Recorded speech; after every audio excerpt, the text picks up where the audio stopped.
Dadag kaalaman po, sarap maglakad dito sa Dalampasigan, no?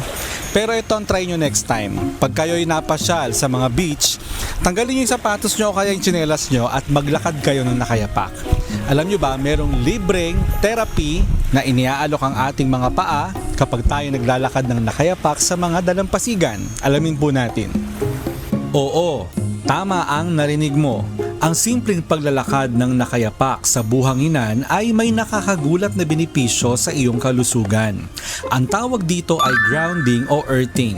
At ayon sa mga pag-aaral, ito ay maaaring makatulong sa pagbawas ng stress, mas mahimbing na pagtulog, pagpapababa ng inflammation sa katawan, at pagsasaayos ng blood circulation. Paano nangyayari ito?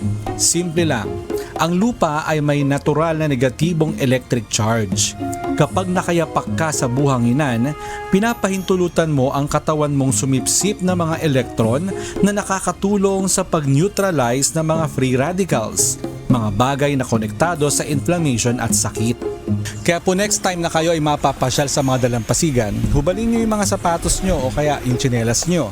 Baka ito na po ang reset na hinihintay nyo. Sana po may natutuhan kayo at laging tatandaan, mapalad po ang tao na nakakasumpo ng karunungan at ang tao na nagtatamo ng kaunawaan.